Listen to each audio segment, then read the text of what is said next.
नमस्कार मित्रांनो, इन्व्हेस्टमेंट माहिती यूट्यूब चॅनलवर तुमच्या सगळ्यांचे स्वागत आहे.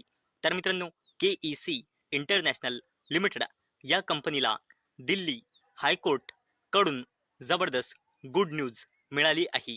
आणि मित्रांनो, काय आहे ही गुड न्यूज आपण आजच्या व्हिडिओमध्ये हेच बघणार आहोत. तसेच के इंटरनॅशनल लिमिटेड या कंपनीची आजच्या व्हिडिओमध्ये थोडी बेसिक इन्फॉर्मेशन सुद्धा बघणार आहोत. तर चला व्हिडिओ स्टार्ट करूया. तर इथे आपण व्हिडिओचं हेडिंग वाचू शकतो.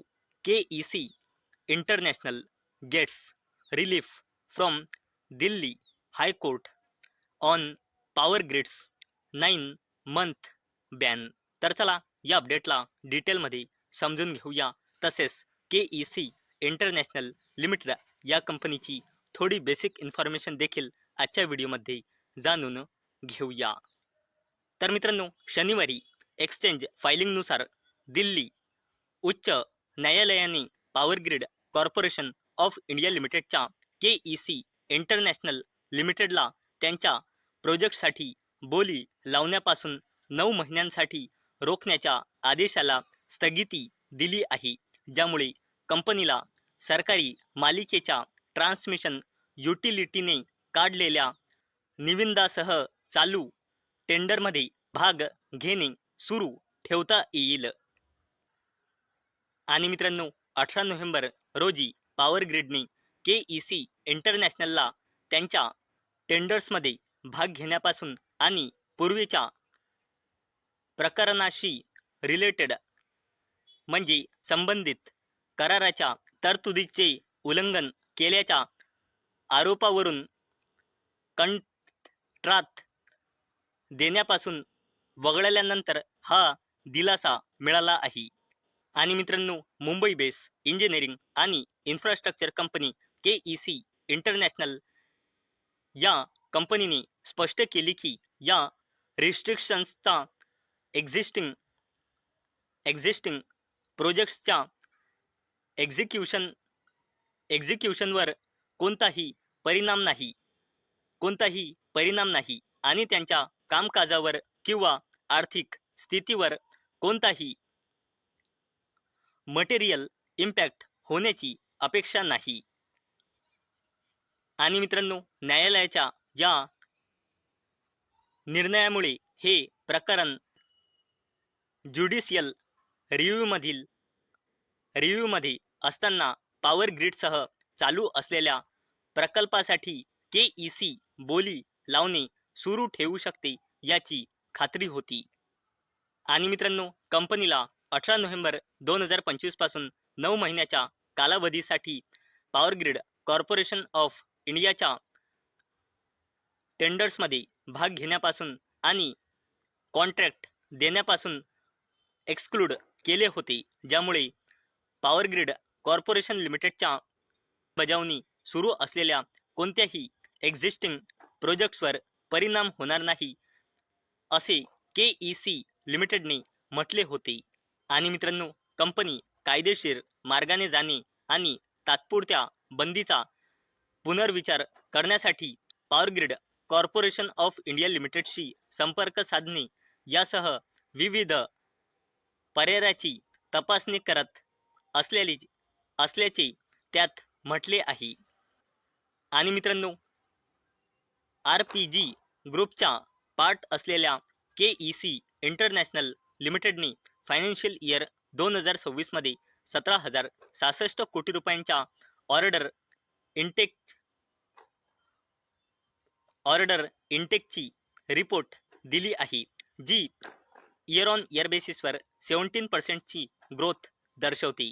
आणि मित्रांनो, यामध्ये power grid corporation of India लिमिटेडचा कंट्रीब्युशन आहे 4% चा, जो इयर ऑन इयर बेसिसवर 27% ची ग्रोथ दर्शवते. आणि मित्रांनो, हे प्रोजेक्ट ट्रान्समिशन मेजरच्या प्रोजेक्ट्समध्ये मर्यादित एक्सप्लोजर दर्शवते. तर मित्रांनो, आजच्या व्हिडिओमध्ये आतापर्यंत आपण बघितले की के इंटरनॅशनल लिमिटेड या कंपनीसाठी दिल्ली हायकोर्ट कडून जबरदस्त पॉझिटिव्ह अपडेट आली आहे. तर चला आता आपण KEC इंटरनॅशनल या कंपनीची थोडी बेसिक इन्फॉर्मेशन जाणून घेऊया. तर मित्रांनो, जर आपण या कंपनीचा पूर्ण शेअर होल्डिंग पॅटर्न चेक केला तर अवेलेबल डेटानुसार या कंपनीमध्ये प्रमोटर्सची होल्डिंग आहे 50.10%, FISची होल्डिंग आहे 15.92%, DISची होल्डिंग आहे 22.54% आणि पब्लिकची होल्डिंग आहे 11.43%. आणि जर आपण या कंपनीची फायनान्शियल इयर 2026च्या क्वार्टर 2चे कन्सॉलिडेटेड नंबर बघितले तर कंपनीची सेल्स इयर ऑन इयर बेसिसवर आणि क्वार्टर ऑन क्वार्टर बेसिसवर वाढून क्वार्टर 2 मध्ये आली होती 6,000 कोटी रुपयांपेक्षाही जास्तीची. तसेच या कंपनीचा net profit year on year बेसिसवर आणि क्वार्टर ऑन क्वार्टर बेसिसवर वाढून क्वार्टर 2 मध्ये आला होता 161 कोटी रुपये. तसेच या कंपनीचा जर आपण पूर्ण फायनान्शियल इयरचा कन्सॉलिडेटेड डेटा बघितला तर या कंपनीची सेल्स फायनान्शियल इयर 23 मध्ये होती 17,000 कोटी रुपयांपेक्षाही जास्तीची. फायनान्शियल इयर 24 मध्ये होता जवळपास 20,000 कोटी रुपये आणि फायनान्शियल इयर 25 मध्ये होता जवळपास 22,000 कोटी रुपये. तसेच या कंपनीचा consolidated net profit financial year 23 मध्ये होता 176 कोटी रुपये, फायनान्शियल इयर 24 मध्ये होता जवळपास 350 कोटी रुपये आणि फायनान्शियल इयर 25 मध्ये होता जवळपास 600 कोटी रुपये. जर आपण KEC इंटरनॅशनल लिमिटेड या कंपनीची कन्सॉलिडेटेड बॅलन्स शीट बघितली तर कंपनीचा रिझर्व अँड सरप्लस लगातार वाढत आहे आणि करंटली आहे 5,000 कोटी रुपयांपेक्षाही जास्तीचा. कंपनीची लॉंग टर्म बोरिंग आहे करंटली 350 कोटी रुपयांपेक्षाही जास्तीची. शॉर्ट टर्म बोरिंग आहे 3,342 कोटी रुपयांची. तसेच कंपनीचा कॅश अँड कॅश इक्विव्हलंट्स आहे 650 कोटी रुपयांपेक्षाही जास्तीचा आणि या कंपनीची कॉन्टिंजंट लायबिलिटीज कमी होत आहे आणि करंटली आहे 265 कोटी रुपये आणि कोणत्याही कंपनीची कॉन्टिंजंट लायबिलिटीज कमी होणे हा त्या कंपनीसाठी एक पॉझिटिव्ह साईन मानला जातो. मित्रांनो, KEC इंटरनॅशनल लिमिटेड या कंपनीमध्ये प्रमोटर प्लेजिंग पर्सेंटेज आहे 0%.